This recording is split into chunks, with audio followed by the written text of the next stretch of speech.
Namaste friends. In last video, we show about all kinds of parts of speech. So in this video, we are going to see the all definitions of all kinds of parts of speech. So जैसा कि हमने समझा था कि सारे ही English words को 8 group में बांट दिए गए हैं on the basis of works they do in a sentence. So सारे ही पार्ट्स ऑफ स्पीच का अपना पर्टिकुलर काम होता है किसी एक सेंटेंस में. तो उसके काम के अकॉर्डिंग उसका डेफिनेशन भी है. So here is the first kind that is noun. So the definition of noun is a naming words in simple word but in detail the name of a person, place, animal और thing is known as noun. दुनिया में कोई भी चीज़ का नाम है तो वो नाउन होंगे. लाइक इंसान का नाम आदर्श, जगह का नाम पटना, एक देश का नाम country, एटिशे.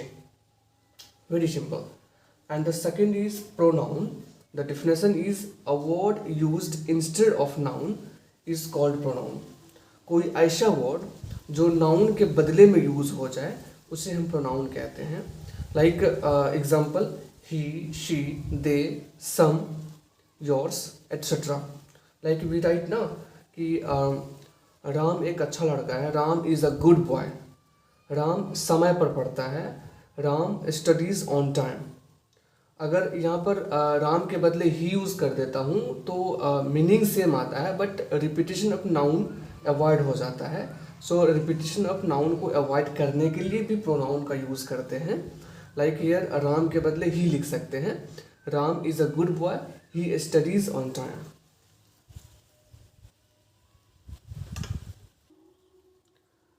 Now third is adjective.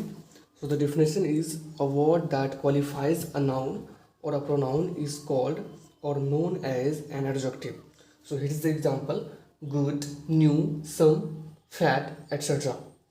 Means कोई ऐसा word जो किसी noun या pronoun को describe करे, उसको qualify करे, उसके बारे में कुछ extra meaning बताए, तो ऐसे वर्ड को हम एडजेक्टिव कह देंगे. जैसे इस एग्जांपल में देखिए, he is a good boy.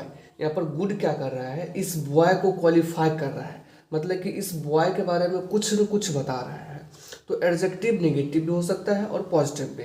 Adjective कोई नाउन या प्रोनाउन के बारे में अच्छा भी बता सकता है और बुरा भी.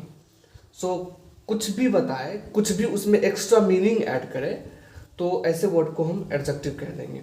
जैसे सम भी एक एडजेक्टिव है. Like in this example, I have some meal. ये सम मैंने देखा था, हमने देखा था प्रोनाउन में भी सम था.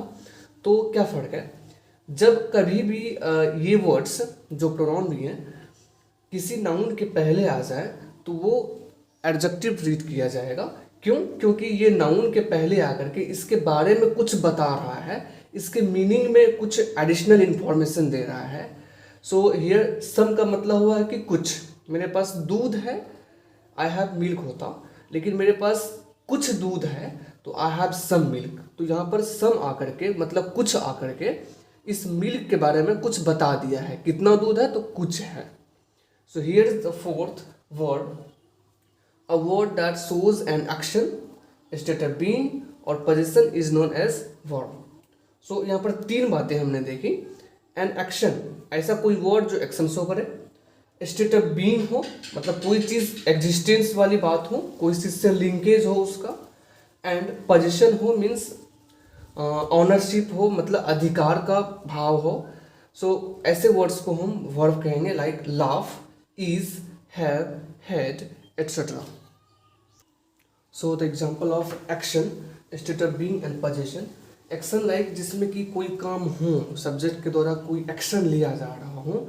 लाइक डू, वर्क, राइट, ये सारे जो मेन वर्ब होते हैं उसे हम एक्शन कहते हैं. सो स्टेट ऑफ बीइंग में क्या हो जाएगा, स्टेट ऑफ बीइंग का मीन्स कुछ होना, किसी का अस्तित्व होना. इसको हम लिंकेज या लिंकिंग वर्ड भी कहते हैं. Like is, am, are. और पोजीशन मीन्स किसी चीज़ का अधिकार होना या किसी चीज़ पर अधिकार होना. तो ऐसे चीज़ जिस पर हम अधिकार दिखाते हैं किसी सेंटेंस में, तो वहाँ पर जो वर्ब यूज़ करते हैं दैट इज़ हैव, हैज़ का यूज़ करते हैं और हैड का भी करते हैं. हम जब वर्ब के टाइप्स का डिस्कशन करेंगे तब उसमें डिटेल में समझेंगे. सो here is the fifth adverb, sorry इससे पहले मैं इसका कुछ एग्जांपल देख लूँ। आई वर्क, मैं काम करता हूँ। आई एम अ बॉय, यहाँ पर एम है, यहाँ वर्क है, यहाँ एम है जो इस बॉय को लिंक करता है। ये बीइंग होने का सेंस है, यहाँ पर होने का सेंस है। And here have, I have a pen, यह मेरी कलम है, मीन्स हैव यहाँ पर दिखा रहा है कि पेन पर मेरा अधिकार है, that is why this is possession. So next is adverb. So the definition is a word that qualifies a verb, an adjective or another adverb. So ऐसे वर्ड्स जो नाउन और प्रोनाउन को डिस्क्राइब किया था उसे हम एडजेक्टिव बोले थे। लेकिन ऐसे वर्ड्स जो एक वर्ब को भी डिस्क्राइब करे या क्वालिफाई करे, एक एडजेक्टिव को भी क्वालिफाई करे और एक एडवर्ब को भी क्वालिफाई करे, इन तीनों को क्वालिफाई करे, ऐसे सारे वर्ड्स एडवर्ब कहलाते हैं। Example fast, very, so etcetera. So for example in sentence, हम सेंटेंस में एग्जाम्पल को अच्छे से समझ पाते हैं। Like here he runs fast. ये फास्ट मतलब तेज, रन मतलब दौड़ना, वह दौड़ता है। ही रन्स का मतलब वह दौड़ता है।